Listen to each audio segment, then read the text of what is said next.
पुराने समय की बात है। सूरजपुर नाम का एक गांव था। उस गांव के पास एक घना जंगल था जिसमें राजू नाम का तांत्रिक रहता था। उस तांत्रिक को अपनी तंत्र विद्या पर बहुत ज्यादा घमंड था। वो जिसे चाहे उसे अपने वश में कर सकता था और जिसे चाहे उसे मार सकता था। अब मैं जो चाहे कर सकता हूँ, मुझे किसी का डर नहीं रहा। अब सब कुछ मेरी मुट्ठी में है। राजू तांत्रिक अपनी विद्या से गांव की एक लड़की को वश में करता है। ए लड़की, इधर आओ, मेरे पास आओ। आ गई। अपने सारे गहने मुझे दे दो, दे दो, दे दो, दे दो। ये लीजिए, ये भी लीजिए। राजू तांत्रिक लड़की से गहने लेने के बाद उसे मार डालता है। मेरी बच्ची मुझे छोड़कर चली गई। ये सब वही राजू तांत्रिक का काम है। वही सबको मार रहा है, मेरी बच्ची। गांव वालों को ये बात पता चल गई कि राजू तांत्रिक अपनी तंत्र विद्या का इस्तेमाल करके गांव के लोगों को एक एक करके अपने वश में कर रहा है और कुछ समय के बाद ही उन्हें मार डालता है।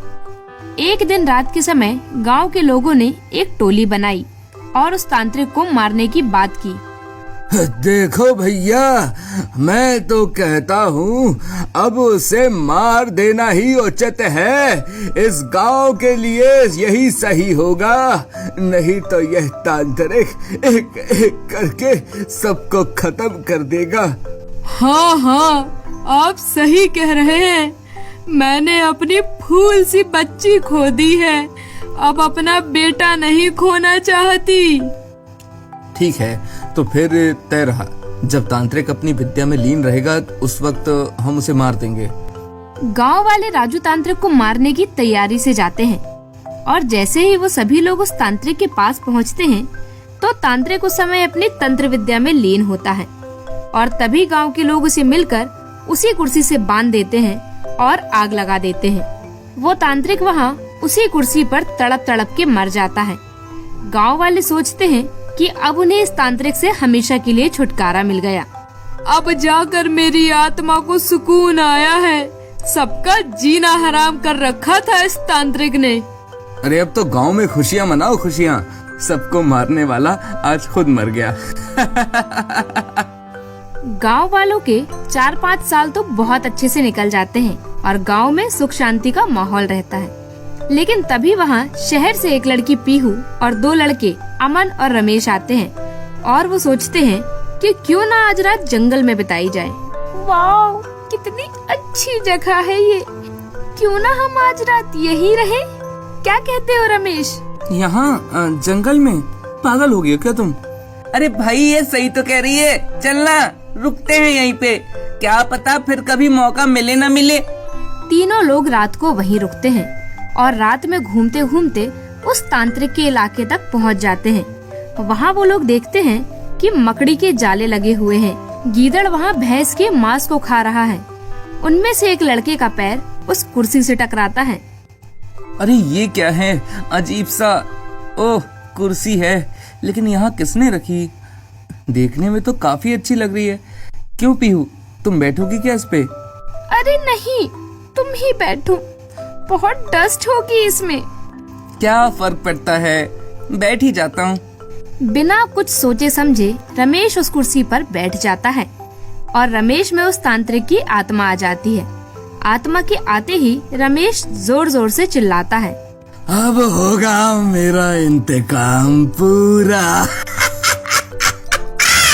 अब मैं पूरे गांव को जला के नष्ट कर दूंगा। अमन, ये रमेश को क्या हो गया? पता नहीं पीहू, लेकिन मुझे लगता है कि अभी हमारा यहाँ से चलना ही सही होगा। चलो चलो, भागो यहाँ से। अमन और पीहू ये सब देखकर वापस गांव की ओर भागते हैं और जाकर गांव के सरपंच को ये सारी बात बताते हैं। ये सब सुनकर सरपंच बहुत गुस्से में आ जाता है और बोलता है, तुम्हें किसने बोला उस जंगल में जाने को और उस कुर्सी पर जाकर बैठने को? पीहू और अमन माफी मांगते हैं और अपने दोस्त को बचाने की तरकीब पूछते हैं। हमें माफ कर दीजिए, हमसे बहुत बड़ी गलती हो गई है। आप ये बताइए ना, हम अपने दोस्त को कैसे बचाएं?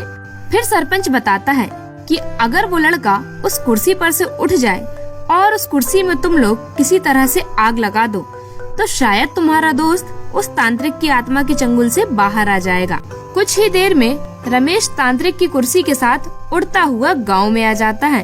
फिर पीहू और अमन तभी एक योजना बनाते हैं और उस व्यक्ति को ढूंढते हैं जिसने पहले तांत्रिक की कुर्सी में आग लगाई थी और जाकर उसे सारी बात भी बताते हैं। भाई साहब, हमें आपकी मदद की जरूरत है। प्लीज, हमारे दोस्त की जान खतरे में है, उसे बचा लीजिए प्लीज। हम आपके हाथ जोड़ते हैं भाई साहब, प्लीज। हाँ भाई साहब, अब आप ही हमारी मदद कर सकते हैं और कोई नहीं। ठीक है, मैं आप लोगों की मदद करने के लिए तैयार हूँ। पीहू और अमन उस आदमी से गुजारिश करते हैं कि वो कुछ समय के लिए तांत्रिक के सामने आ जाए और वो आदमी मान जाता है और तांत्रिक के सामने आकर खड़ा हो जाता है। छोड़ दे उस लड़के को, तेरा अपराधी मैं ही हूँ जिसने तुझे आग लगाई थी। इस लड़के ने तेरा कुछ भी नहीं बिगाड़ा है। मैं कहता हूँ छोड़ दे इसे। तुझे कैसे भूल सकता हूँ मैं?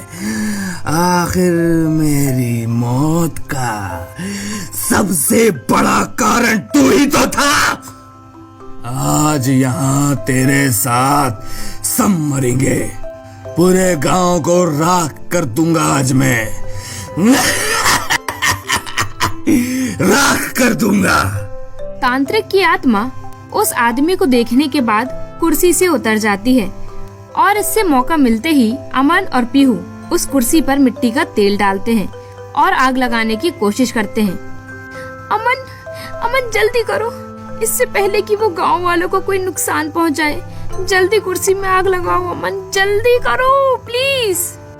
हाँ पीहू, तुम सही कह रही हो। बस 2 मिनट और, फिर इस तांत्रिक की आत्मा का खेल खत्म।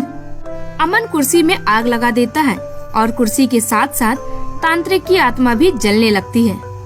छोड़ूंगा नहीं, इसी को छोड़ूंगा नहीं। एक एक करके बदला लूंगा। मेरा इंतकाम अभी बाकी है। नहीं। इस तरह पीहू और अमन अपने दोस्त रमेश की जान बचा लेते हैं और गांव के लोगों को भी उस तांत्रिक की आत्मा से छुटकारा मिल जाता है और गांव में फिर से खुशी का माहौल छा जाता है।